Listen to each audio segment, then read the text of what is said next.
भाभी ध्यान क्या तुम्हारा?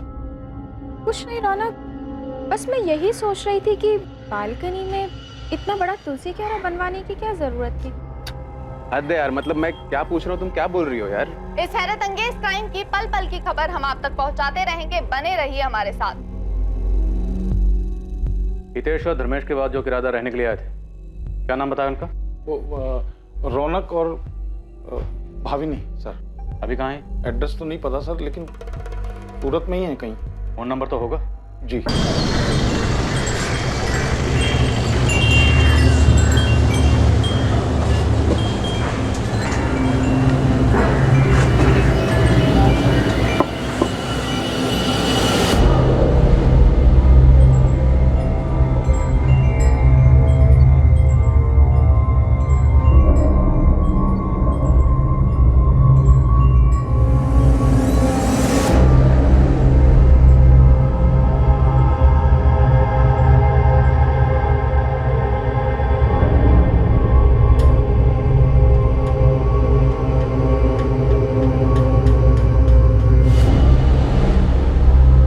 विद्या, तुलसी के लिए इतना बड़ा स्ट्रक्चर बालकनी में कौन बनवाता है? क्या मुकुंद, तुम हर दिन एक ही बात पकड़ के बैठ जाते हो यार। देखो तो सही, कितना अजीब लगता है ये। क्या अजीब? एक तुलसी तो है वहाँ। तुलसी थी जो कि पता नहीं कितने टाइम पहले सूख चुकी है, और एक छोटे से पौधे के लिए इतना बड़ा स्ट्रक्चर। हाँ तो बनवाया होगा। मुकुंद देखो, हम यहाँ रेंट पर रहते हैं तो इतना एडजस्ट तो करना ही पड़ेगा ना। अच्छा ठीक है, जब तुम अपना घर बनवाना तो वहाँ ऐसा कुछ मत बनवाना, ओके?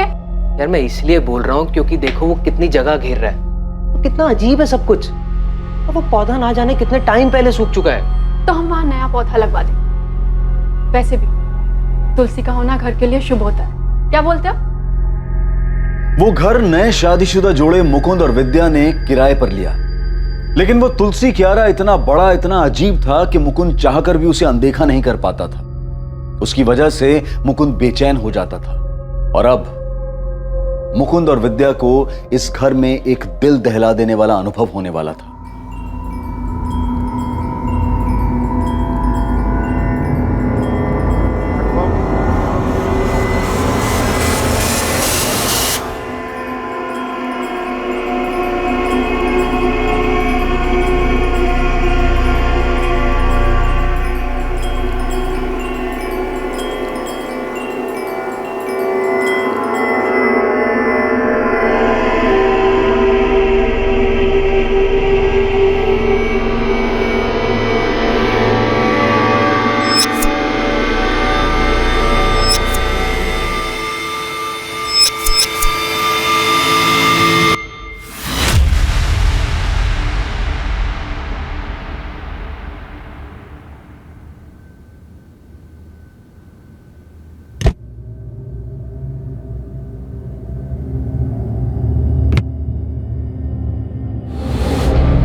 विद्या, क्या हुआ मुकुंद? यार वो तुलसी क्यारा। यार तुम्हें नींद में भी वही दिखाई देता है क्या? ये कोई वक्त है इस बारे में बात करने का? नहीं यार, मतलब कितना अजीब लगता है वो। अरे अजीब तुम लग रहे हो, रात को भी वही बात लेके बैठ गए। तुम्हें और कोई थॉट नहीं आ रहा है क्या आजकल? नहीं यार, कुछ अटपटा सा है। तो जाओ मुकुंद। विद्या मेरी बात तो सुनो यार, प्लीज। सुबह मैंने माली को बुलाया, वो आके दूसरा पौधा लगा देगा। अभी प्लीज सो जाओ, मुझे भी सोने दो।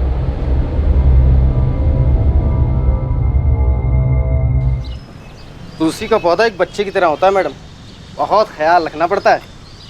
रोज पानी दो, गमले की साफ सफाई रखो, और धूप भी मिलती रहनी चाहिए, वरना मुरझा जाती है तुलसी। जी भैया, मैं पूरा ध्यान रखूंगी। हाँ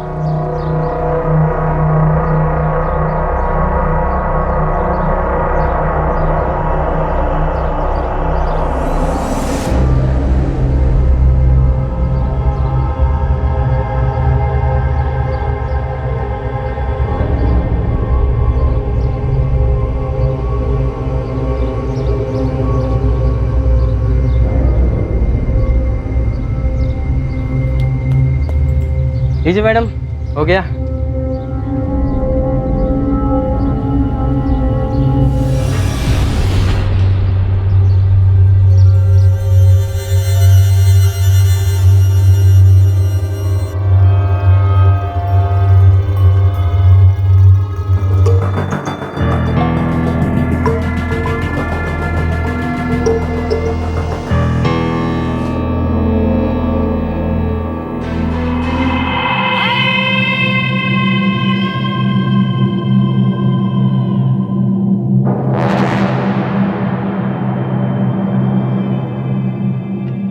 विद्या, विद्या, विद्या।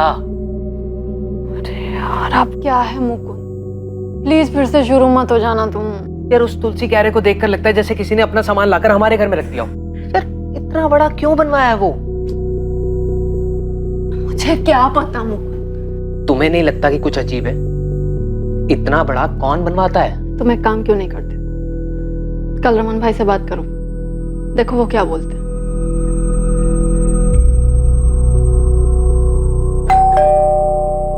अरे क्या हुआ मुकुंद, अचानक से बुलाया, फोन पे भी कुछ बताया नहीं, कुछ प्रॉब्लम हुआ क्या? नहीं रमन भाई कोई प्रॉब्लम नहीं है, आइए ना अंदर आइए।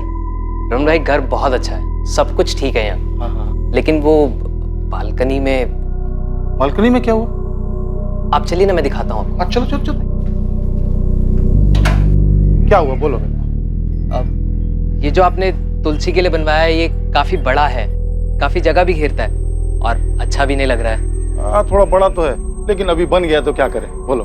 अगर आप बोले तो हटवा दूं इसे। हटवाओगे मेरे को कोई दिक्कत नहीं है, लेकिन जो भी खर्चा होगा वो तुम देना, मेरे से मत मांग। हाँ आप उसकी टेंशन मत लीजिए, मैं देख लूंगा वो सब। ये तोड़ने में जो टाइल वाइल टूटेगा, जो नुकसान होगा, उसका पैसा तुम्हारे डिपॉजिट में से काट लूंगा। आप उसके लिए बेफिक्र रहिए रमन भाई, मैं बहुत ध्यान रखूंगा उस चीज का। हाँ तो फिर करवाओ, चलो चलो। वो तुलसी क्यारा पूरा हटवाने की क्या जरूरत है, 2-3 ब्रिक हटवा के थोड़ा छोटा करवा दो ना बस। क्या दिक्कत है विद्या, अब तो रमन भाई ने परमिशन दे दी है ना। कोई प्रॉब्लम नहीं है, पर अभी अभी मैंने वो पौधा लगवाया है और अभी हटा देंगे तो घर के लिए अशुभ होगा ना। सिर्फ क्यारा हटवा रहा हूँ विद्या, पौधा हम किसी दूसरे गमले में लगा देंगे, तुम्हारे लिए साफ सफाई के लिए भी आसानी हो जाएगी, है ना। अरे बाबा कल नया गमला ला दूंगा, तुम टांग देना उसे जहां मन करे, ठीक है।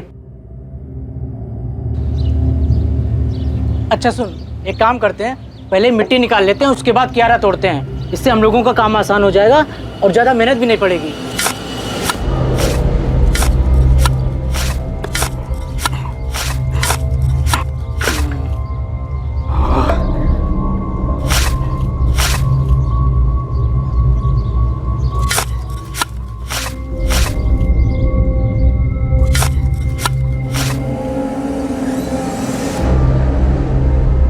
अबे ये क्या है?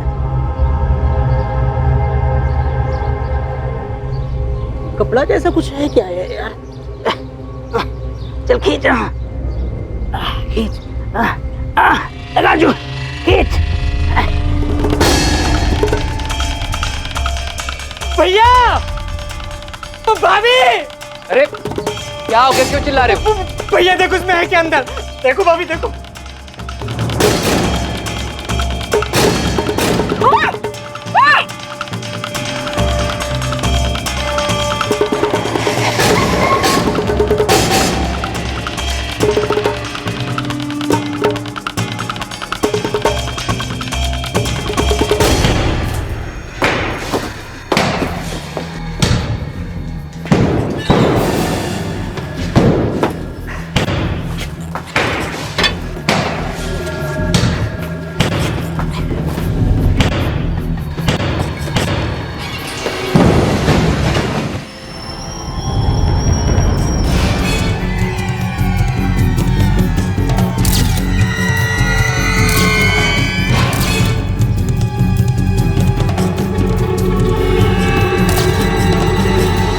हमें बस 1 महीना ही हुआ है सर किराए पर ये फ्लैट लिए हुए। इतना बड़ा तुलसी का स्ट्रक्चर बालकनी में बहुत अजीब लगता था। मैंने मकान मालिक से बात की, उन्होंने तोड़ने की परमिशन दी। जब तोड़ने लगे तो उसमें से ये कंकाल निकला। मकान मालिक कौन है, नाम क्या उसका? रमन सरवैया नाम है सर। मैंने फोन किया है, वो आते ही होंगे। सर, है तो ह्यूमन स्केलेटन, लेकिन काफी बुरी हालत में। पेल्विक बोन्स तक टूट चुकी हैं। पता नहीं चल रहा है मेल है या फीमेल। स्केलेटन को फॉरेंसिक भेजो रीवा, देखते हैं उन्हें क्या मिलता है।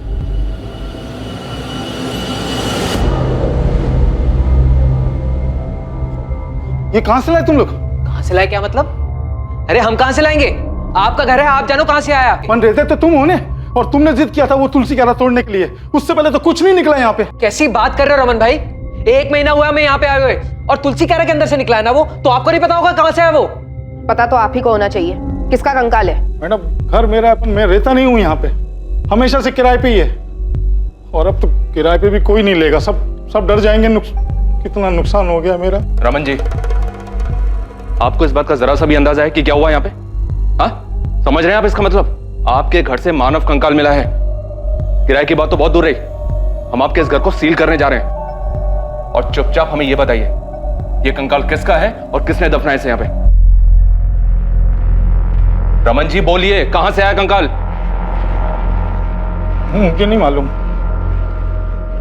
10 साल से किराए पे ही है। तो क्या 10 साल पहले दफनाया था इसको? हाँ, पता नहीं। तो फिर ये यहाँ आया कहाँ से? किसने दफनाया? तुलसी क्यारा आप ही ने बनवाया है ना, उसी में से निकला है। नहीं, हाँ, वो हितेश और धर्मेश ने बनवाया तुलसी क्यारा। हितेश, थोड़ा बारीक बारीक काटना। हाँ, नहीं तो करारे नहीं बनेंगे। देखना किसका फोन है। हेलो, तो धर्मेश मैम वो भी बात नहीं कर सकते, वो थोड़ा बिजी हैं। अच्छा, वैसे तुम्हें पता चला कि नहीं, धर्मेश की शादी फिक्स हो गई है। कौन है? आरती। मरवा के मानेगा यार। अच्छा ये लो, धर्मेश से बात करो। देखो कितना शर्मा रहा है, लड़की की फोटो भी नहीं दिखा रहा मेरे को। ये लो बात करो उससे, पूछना इससे कौन है। तो भजिया तन क्या आरती, तुम भी मजाक कर रहे थे? दोनों मामा भांजे थे, लेकिन रहते एकदम दोस्त जैसे थे। करते क्या थे? वो कोई कंसल्टेंसी कंपनी में काम करते थे। ये तुलसी क्यारा किसने बनवाया था, मामा ने या भांजे ने? हितेश, मुझसे हितेश ने बोला था, भांजे ने। रमन भाई रेंट। हाँ। अच्छा वो रमन भाई, एक रिक्वेस्ट है। बोलो बोलो। हम लोग क्या सोच रहे थे कि वो बालकनी में एक तुलसी क्यारा बना लेते हैं। तुलसी क्यारा? जी। हाँ, एक छोटा गमला ले आओ ने, तुम्हारा काम भी हो जाएगा और सस्ते में हो जाएगा। बोलो। नहीं, वो गमला तो बहुत छोटा हो जाएगा ना, तो 2-3 महीने में सूख जाता है। तो फिर हम सोच रहे थे कि थोड़ा बड़ा बना लेते हैं। हाँ, तो कितना बड़ा? आइए आपको मैं दिखाता हूँ।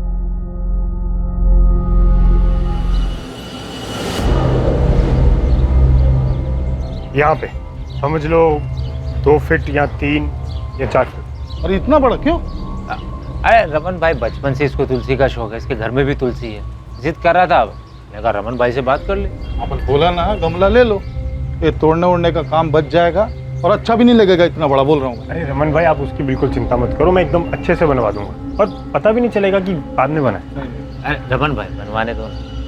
प्लीज रमन भाई। अच्छा सुनो, अगर बनवाना है ना तो अपने खर्चे पे बनाना, मैं दूंगा नहीं पैसा एक भी। हाँ, और नुकसान नहीं होना चाहिए। चलो बनाओ, अगले महीने आता हूँ।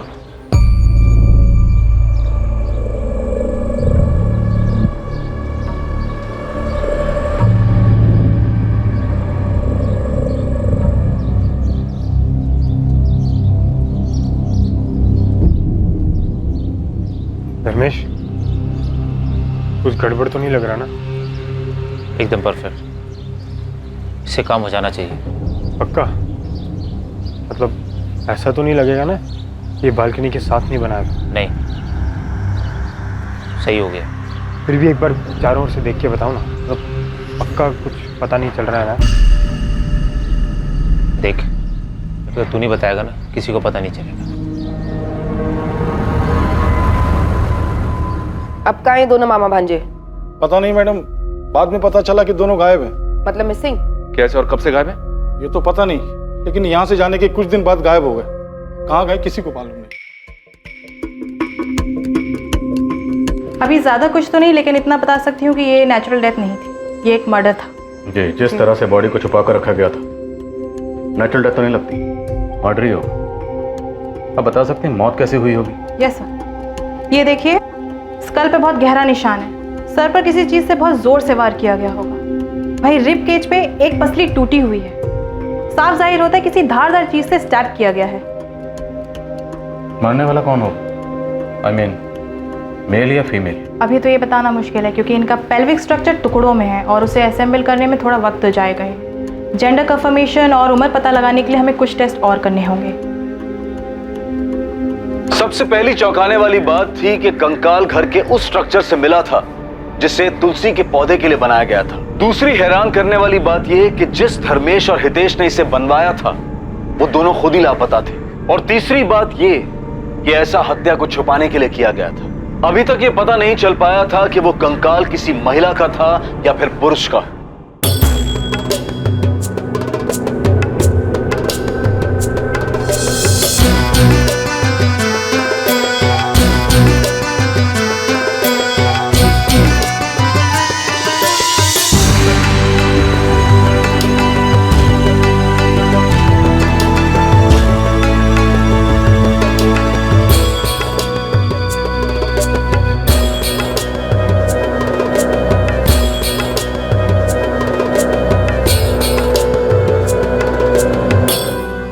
घर खाली कब किया उन दोनों ने? सर अक्टूबर 2017 में। अगस्त 2017 में उन लोगों ने बोला था कि 2 महीने में शिफ्ट कर जाएंगे और फिर अक्टूबर में खाली कर दिया मकान। हितेश ये धर्मेश क्या छे? वो ऑफिस गया है ना। अच्छा रमन भाई, मैं क्या बोल रहा था कि जो हमारा एग्रीमेंट है ना वो अक्टूबर में ख़त्म हो रहा है। हाँ क्यों? नहीं बस वो हम लोग शिफ्ट करने की सोच रहे थे। ये अचानक से कोई प्रॉब्लम है? नहीं ऐसा कुछ नहीं है, बस हम लोग थोड़ा बड़ा घर देख रहे हैं अभी। सर अक्टूबर 2017 में जब एग्रीमेंट खत्म हुआ तो उन लोगों ने मकान खाली कर दिया। धर्मेश आया था चाबी देने के लिए। अरे धर्मेश, नमस्ते। नमस्ते, आओ अंदर आओ। अरे धर्मेश इतनी सुबह सुबह? वो रमन भाई फ्लैट की चाबी देने। हाँ लेकिन तुम लोग तो शाम को जाने वाले थे ना। हाँ बस अभी सुबह जाने का प्लान हुआ, सोचा जाना तो है ही, पूरा दिन आराम करने से अच्छा है अभी निकल लेते। अभी आ गए हो तो चाय वाय कुछ पियोगे? नहीं रमन भाई, वो हितेश सामान की गाड़ी के साथ वेट कर रहा है। जा कहाँ रहे? अभी तो मैंने और रितेश ने मुंबई जाने का प्लान किया है, देखो क्या होता है। मुंबई सरस है, बहुत कुछ है वहाँ, कुछ ना कुछ हो ही जाता है। अच्छा चलता।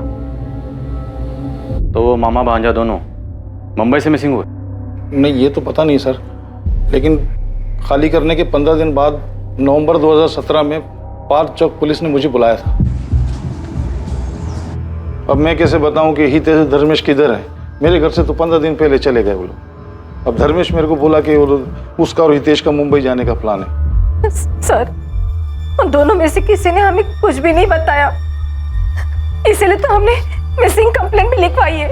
इतना धर्मेश ने मेरे को बताया उतना मैं बता दिया, बाकी मालूम नहीं। धर्मेश ने तुमसे और कुछ कहा था? वो लोग मुंबई में कहाँ जा रहे हैं, वहां जाके क्या करेंगे? सच पूछो तो इतना जोर दे के मैंने पूछा भी नहीं। सर पिछले 15 दिन से दोनों में से किसी से कोई बात नहीं हो पाती। ना तो मेरे बेटे धर्मेश का फोन लगता है और ना ही मेरे नाती हितेश। सर मेरी भी हितेश भैया से 15 दिन पहले ही बात हुई थी और उस पर भी वो मैसेजेस से कांटेक्ट में थे। सर ये देखिए, लेकिन इसमें भी भैया ने कभी कहा नहीं कि वो मुंबई जा रहे हैं। जब भी मैं पूछती तो बोलते वो सूरत में ही है।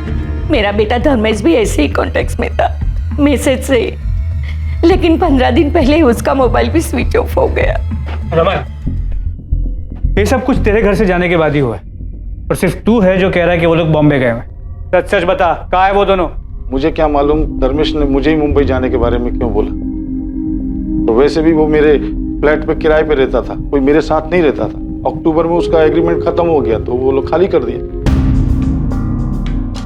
वो हितेश और धर्मेश के खाली करने के बाद यानी अक्टूबर 2017 से लेके अभी कुछ दिनों तक 2 अलग अलग लोग किराए पे रहे उस मकान में, और उनके खाली करने के बाद ये मुकुंद और विद्या आए थे। सर 1 महीने के लिए भी खाली नहीं रहा। बहुत लकी मकान है वो। तुम्हारे उसी लकी मकान में से कंकाल निकला है? हाँ सर निकला है सर, सबको ये खबर भी हो गई है। तो समझ नहीं आ रहा मैं क्या करूं। सबको पता चल गया, कोई किराए पे भी नहीं रहेगा वहां, और बेचूंगा तो बिकेगा भी नहीं वो।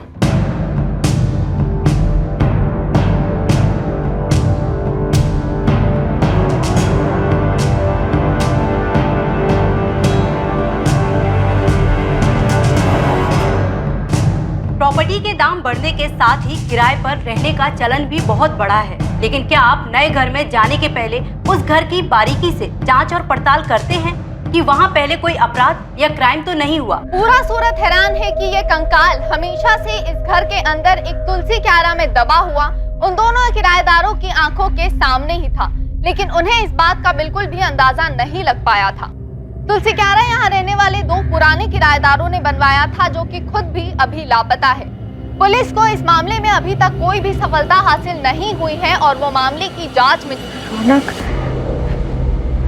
तुम्हें वो तुलसी क्यारा याद है ना? कैसे भूल सकता हूँ भाभिनी? यार मैं सोच रहा हूँ कहीं और काम देख लो यार। यहाँ तो रात रात भर सिर्फ गधा मजदूरी करवाते हैं और साला इतनी मेहनत के बाद सैलरी के नाम पर अकाउंट में सिर्फ चिल्लर ही आता। मेरे दोस्त मोहित को मेरे बाद जॉब लगी, 6 महीने में कार ले लिया उसने। बता रहा था उसके यहाँ कोई जूनियर मैनेजर की वैकेंसी है, ज्वाइन कर लूँ क्या? भाभिनी ध्यान क्या तुम्हारा? कुछ नहीं रौनक, बस मैं यही सोच रही थी कि बालकनी में इतना बड़ा तुलसी क्यारा बनवाने की क्या जरूरत थी। हद है यार, मतलब मैं क्या पूछ रहा हूँ, तुम क्या बोल रही हो यार? इस हैरत अंगेज क्राइम की पल पल की खबर हम आप तक पहुंचाते रहेंगे, बने रहिए हमारे साथ। हितेश और धर्मेश के बाद जो किराएदार रहने के लिए आए थे, क्या नाम बताया उनका?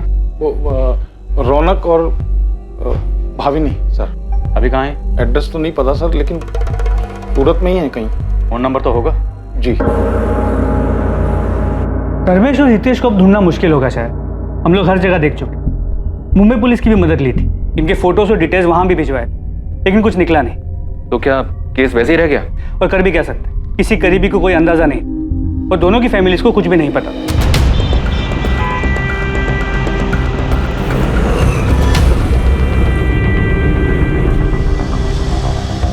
अच्छे लड़के थे दोनों, पता ही नहीं चलता था कि दोनों मामा भांजे थे। उम्र में कुछ ज्यादा फर्क नहीं था, पर दोनों का स्वभाव बहुत ही अच्छा था। कोई गर्लफ्रेंड वर्लफ्रेंड थी उनकी? ये तो नहीं पता कि वो कौन थी, पर एक लड़की थी जरूर जो कभी कभी आती थी। क्या नाम था? अब नाम तो नहीं जानती, लेकिन वो धर्मेश के साथ दिखती थी कभी कभी।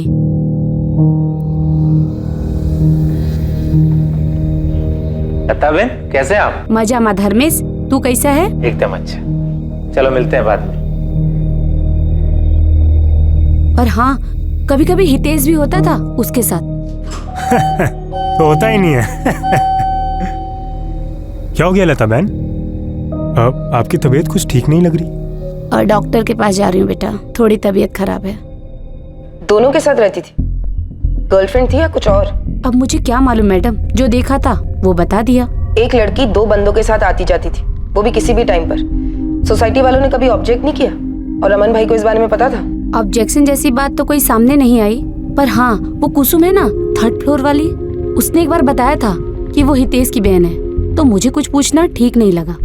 गलती तो आपसे भी हुई, आपको सब अच्छे से चेक करना चाहिए था ना। अरे मैं क्या चेक करता श्वेता? मेरे को क्या मालूम घर के अंदर क्या चल रहा है, क्या नहीं चल रहा है? मेरे को क्या मालूम? मैं क्या दीवार फोड़ के जमीन खोद के देखता कि किधर लाश दबी, किधर क्या दबा है? वो जो भी था, अब सब यही बोल रहे कि रमन भाई के घर से कंकाल मिला। हाँ तो बोलने तो अभी क्या कर सकते हैं? तो क्या मालूम था वो लोग इतना सब कुछ कर देंगे और फिर गायब हो जाएंगे। पहले दिन से मेरे को शक करना चाहिए। जब वो हितेश बोला था ना इतना बड़ा तुलसी क्यारा बनाने के लिए, मना कर देना चाहिए। सब पहले से प्लान किया था उन लोगों ने। जब तक तू नहीं बताएगा ना, किसी को पता नहीं चलेगा। धर्मेश और हितेश के ऑफिस गए थे आप लोग, वहां से कुछ पता चला क्या? जी, हम लोग दोनों के ऑफिस गए थे पता करने। ये धर्मेश एक कंसल्टेंसी फर्म में काम करता था। वहां उसके कलीग से बात करने के बाद मुझे लगा कि कुछ तो अटपटा है। जी हाँ, धर्मेश हमारे ही ऑफिस में काम करता था। अब काम में भी ठीक ठाक ही था, लेकिन एक दिन अचानक बोला कि वो ऑफिस छोड़ के जा रहा है। कब की बात है? जी शायद अगस्त 2017 की। ये क्या है? मेरा रेजिग्नेशन लेटर सर, मैं कल से नहीं आ पाऊँ। क्या कल से? अरे भाई अचानक ऐसा क्या हो गया कि तुम रेजिग्नेशन लेटर दे रहे हो? सर मैं सारी लाइफ ये नहीं करना चाहता। अच्छा, ताजमहल बनाना चाहते हो क्या? अरे भाई ऑफिस में एडवांस में कुछ नोटिस देने का होता है कि नहीं? मैं यहाँ एक भी दिन नहीं रह पाऊंगा सर, कुछ करना चाहता हूँ। और नोटिस ना देने के लिए सर जो भी चार्जेस हैं वो मेरी सैलरी में से काट लें। मैं कंटिन्यू नहीं कर पाऊंगा सर। रिजाइन करने के कुछ दिन पहले से ही बड़ा अजीब सा बिहेव कर रहा था। अजीब सा बिहेव कर रहा? क्या मतलब? उखड़ा उखड़ा सा रहता था, जैसे कोई परेशानी हो। ऐसा लगता था कि वो अपने काम से पूरी तरह उब चुका है। अब शुरुआत में मुझे लगा कि उसकी कोई पर्सनल प्रॉब्लम होगी, इसलिए मैंने कुछ कहा नहीं, लेकिन पूरा महीना लगभग वो ऐसे ही डिस्टर्ब था। अब उसके इस बर्ताव का असर उसके काम पे पड़ रहा था, इसलिए मैंने उसे डांटा भी। अपनी इस परेशानी की कोई वजह बताई थी उसे? जी नहीं, ऐसी तो कोई वजह नहीं बताई उसने कि जिससे यकीन हो सके कि वो उसी वजह से महीने भर परेशान था। अब जब मैं उससे कुछ भी पूछता था तो सीधा सीधा तबीयत ठीक ना होने का बहाना कर देता था। जब उसने जॉब छोड़ा या कभी बीच में उसने मुंबई जाने की कोई बात की थी? जी मुझसे तो ऐसी कोई बात नहीं की। हाँ, लेकिन हमारे एक लड़का काम करता है तेजस, जो उसका दोस्त भी है, वो हो सकता है शायद उसे कुछ पता। बुलाइए उसे। जी वो तो आज छुट्टी पे है। मुझे तेजस का नंबर और एड्रेस चाहिए। इन सभी बातों को देखने के बाद लगा कि सब कुछ सोच समझ के तय किया गया। अगस्त 2017 में धर्मेश ने अपनी जॉब छोड़ी।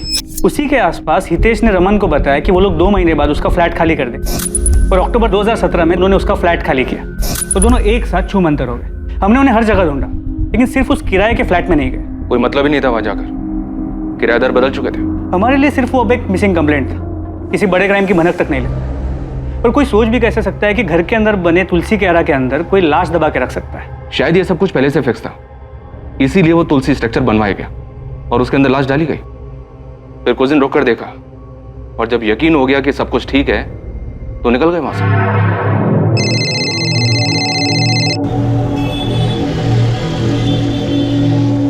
अरे वाह, बोलो। सर, धर्मेश और हितेश के एसके अपार्टमेंट वाले पड़ोसियों से बात हुई। पता चला है किसी लड़की का उनके घर आना जाना था। लड़की? कौन थी वो? नाम, एड्रेस कुछ पता चला क्या? नहीं, अब तक नहीं सर। ठीक है, पता करो। किसी लड़की के बारे में पता चला था आप लोगों को जो उनके घर आती जाती हो? हाँ, इन्वेस्टिगेशन के दौरान एक आरती चावड़ा का नाम सामने आया था। धर्मेश के दोस्त तेजस ने भी उसके बारे में बताया।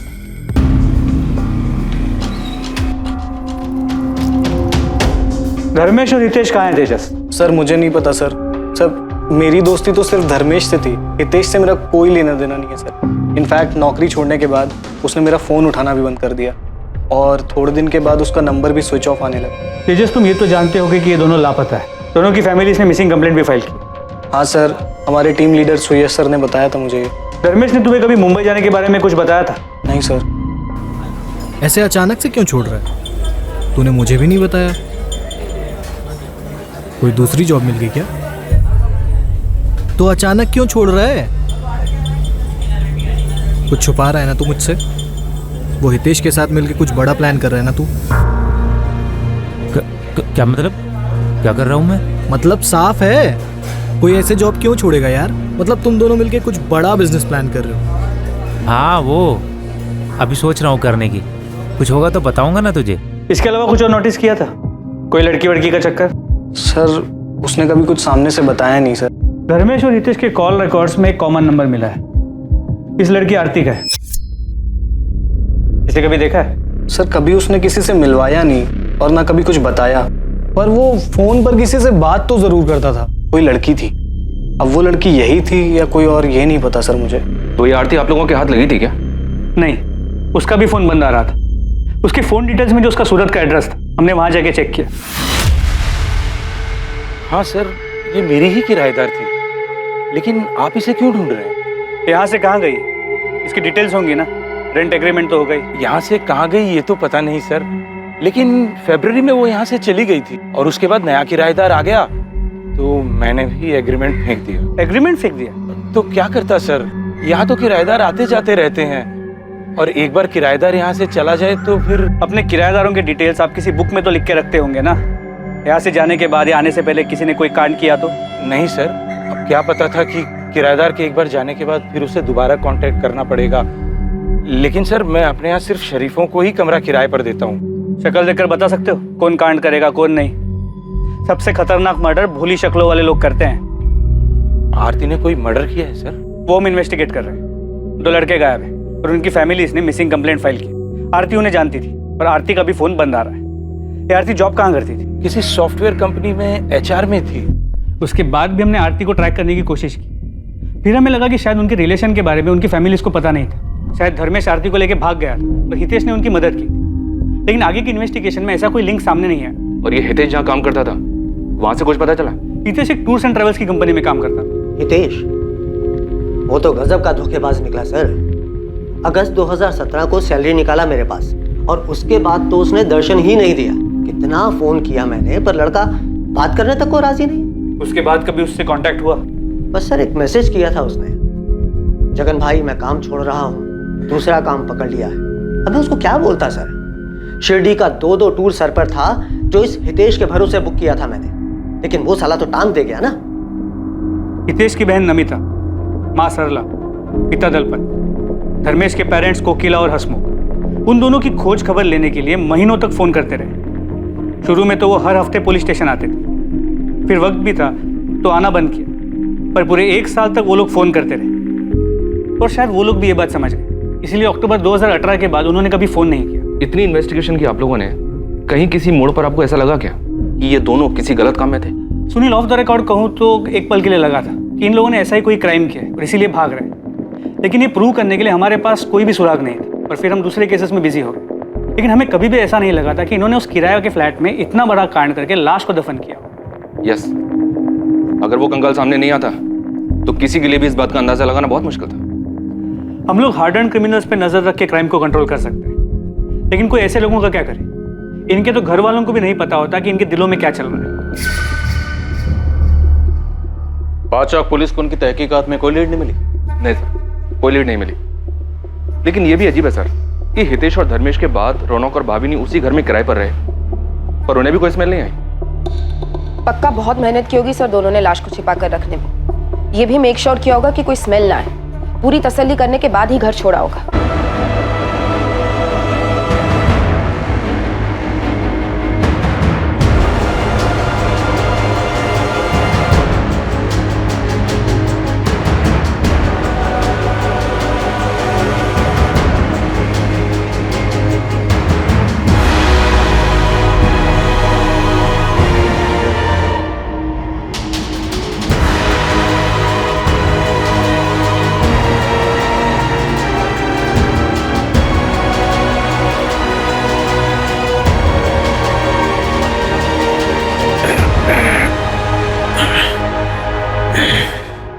धर्मेश, ऐसे तो कुछ नहीं होगा, हमें ध्यान देना होगा कहीं कोई बदबू ना आए।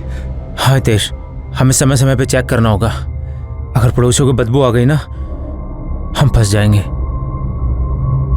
ये आरती भी हमारे लिए पहेली बनी हुई है। रुपेश, कहीं वो कंकाल आरती का तो नहीं?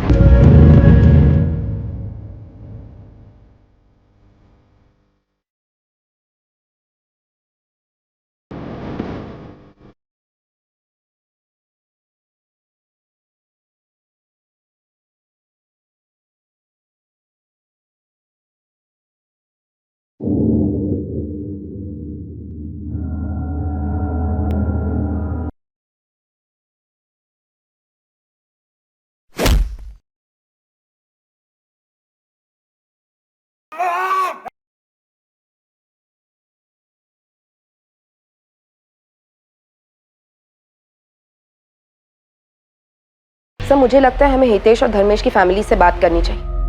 पुलिस से अचानक कांटेक्ट बंद हो गया उनका। कहीं ऐसा तो नहीं कि उनके बेटों ने उन्हें कांटेक्ट कर लिया हो?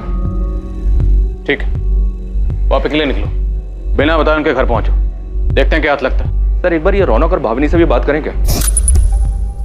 अक्टूबर 2017 से मई 2019 तक तकरीबन 2 साल ये दोनों उसी घर में रहे। उनके बाद मुकुंद और विद्या आए जून में। रौनक और भावनी से पूछते हैं सर, क्या उन्हें कभी कोई स्मेल नहीं आई? बुलाओ इन दोनों को भी, उनके पास भी कोई ना कोई कहानी तो होगी सुनाने के लिए। इस हत्याकांड में शक की सुई अब हितेश और धर्मेश पर थी और अभी तक पुलिस को इसका भी कोई अंदाजा नहीं था कि मरने वाले की पहचान क्या थी। वो सिर्फ अंदाजा लगा रहे थे कि विक्टिम शायद आरती थी, जिसे दोनों ही सस्पेक्ट जानते थे। लेकिन उसकी हत्या क्यों हुई थी, इसकी भी अभी तक कोई वजह सामने नहीं आ पाई थी। क्या वाकई में पुलिस का यह अंदाजा सही था? क्या सच में ऐसा ही हुआ था, या कहानी में कोई तीसरा एंगल भी था जिसमें न मारने वाले का पता था और न मरने वाले का?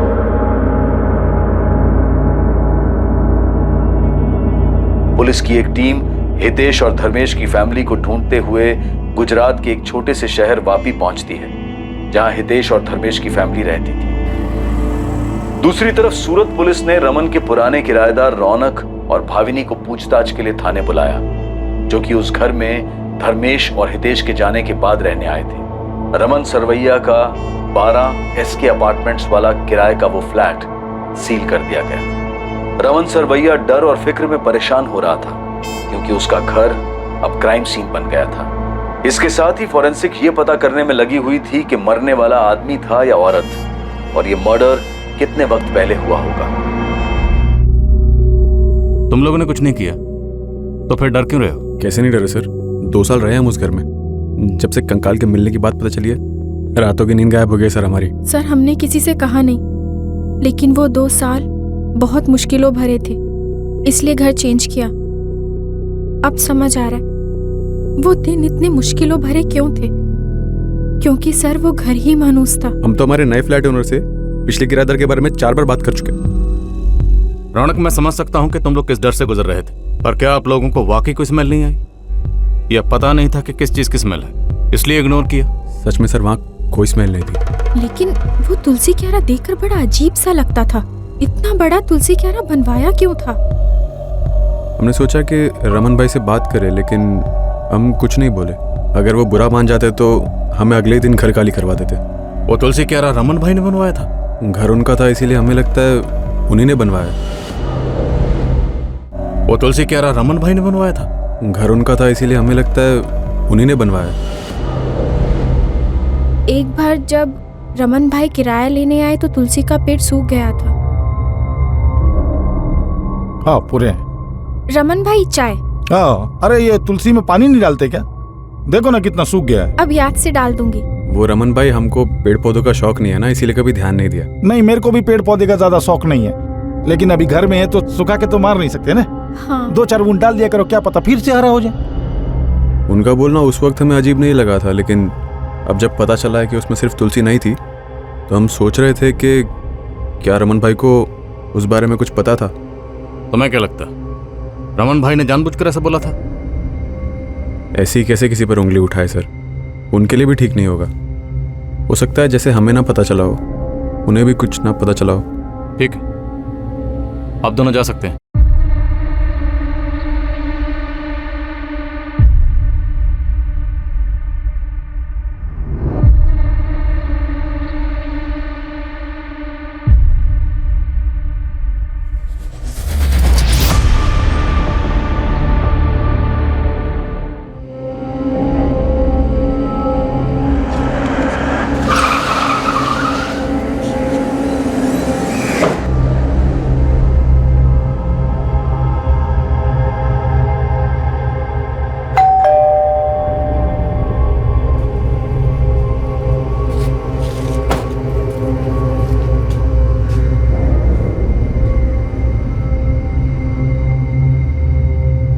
वो दोनों जिस घर में रहते थे वहां से कंकाल मिला हमें। उस घर में तुलसी, क्यारा, धर्मेश और हितेश नहीं बनवाया था। कंकाल मतलब हड़पिंजर? हाँ, लाश छिपाई है उन्होंने, जो कंकाल बनकर अब सामने आई है। हमें शक है कि दोनों ने मिलकर मर्डर किया है, इसीलिए 2 सालों से फरार हैं। क्या बोल रही है मैडम आप? एक तो आप उन दोनों का पता नहीं लगा पा रही है, और ऊपर से इस तरह का बेकार इल्जाम लगा रही है उन पर। देखो, बेवजह नाम मत घसीटो दोनों का। कोई सबूत है या बस ऐसे ही तुम्हारे वादों की तरह तुम्हारे दावे भी खोखले, हवा हवाई? इसलिए तो आए हम लोग यहाँ पे। बस एक बार वो दोनों हाथ लग जाएं, वो खुद आप लोगों को बता देंगे। फिलहाल आप लोग हमें बताइए कि वो दोनों कहाँ हैं। हम कैसे बताएं मैम? जाके अपनी पुलिस से पूछिए ना। हमने तो मिसिंग कंप्लेंट दर्ज करवाई थी दोनों की, तब तो आपको कुछ नहीं मिला था। साथ मत दीजिए उनका। मर्डर हुआ है यहाँ प्लान तरीके से। मान लीजिए हमारे बच्चों ने ऐसा कुछ किया हो, जो कि हो नहीं सकता। चलिए एक बार के लिए मान लेते, और ये भी मान लेते हैं कि हमें पता था, तो फिर हम पुलिस स्टेशन में मिसिंग कंप्लेंट करवाने क्यों जाते? एक लड़की के बारे में पता चला हमें, जिसका उनके घर पे आना जाना था। आरती नाम है उसका, धर्मेश की गर्लफ्रेंड थी। कुछ पता है आप लोगों को उसके बारे में? सच में हमें कुछ नहीं पता। उन दोनों ने हमें कुछ भी नहीं बताया था। इससे पहले जो पुलिस आई थी ना, उन्हें भी हमने ये सारी बातें बता दी थी। मैम, पहले वाली पुलिस को भी आरती के नाम के अलावा उसके बारे में कुछ नहीं पता था। और एक बात, आपके आंगन में जो तुलसी का पौधा है, हितेश को पसंद था क्या? हाँ मैडम, उसे रोज सुबह तुलसी के पत्ते खाने की आदत थी। आप दोनों एक बात याद रखिए, धर्मेश और हितेश अपराध करके भागे हुए मुजरिम हैं। उन दोनों में से किसी को भी छुपाना अपराध करने जैसा ही है। तो अगर कुछ भी पता चले तो आप लोग हमें इन्फॉर्म करेंगे तुरंत।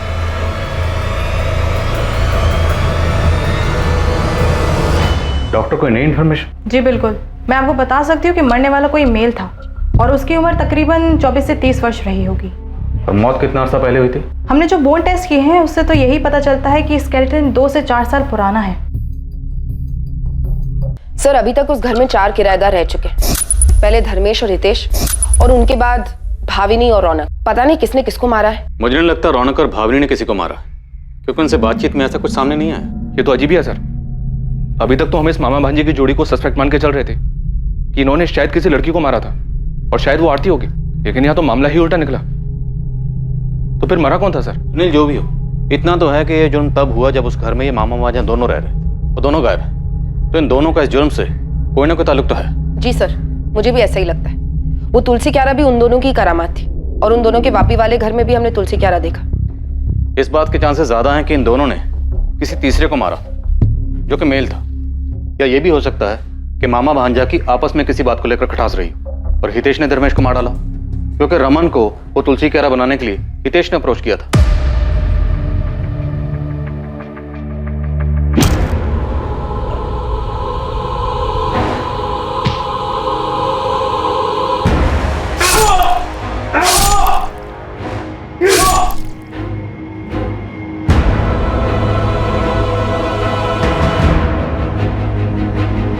लेकिन सर इसका उल्टा भी तो हो सकता है। हो सकता है धर्मेश ने हितेश को मारा हो, क्योंकि मकान मालिक को चाबी देने के लिए धर्मेश ही गया था।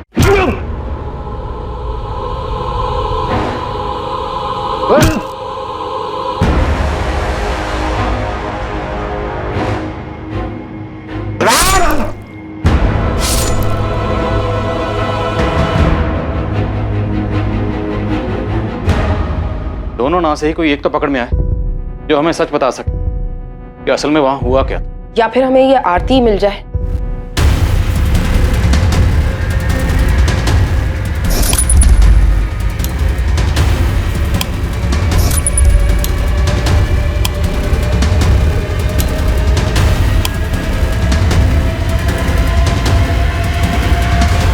सबसे पहले कौन पुलिस की गिरफ्त में आएगा? मरने वाला कौन था? क्या वाकई में धर्मेश और हितेश का इस हत्या से कोई ताल्लुक था? इन्वेस्टिगेशन टीम के लिए बहुत ही मुश्किल केस था, जिसमें अभी बहुत सी बातें सामने आनी बाकी थी और बहुत से चौंकाने वाले खुलासे होने बाकी थे। लेकिन जांच पूरी हुई, अपराध, अपराधी, मकसद सब कुछ सामने आया और इन सभी सवालों के जवाब में इस केस का रहस्य दफन था। कल हम मिलेंगे इस हैरत अंगेज केस के दूसरे और आखिरी भाग में, जहां हम खुलासा करेंगे कि वो कंकाल किसका था जो कभी सांस लेता था। अब मैं अनूप सोनी आपसे विदा लेता हूं, फिर मुलाकात होगी।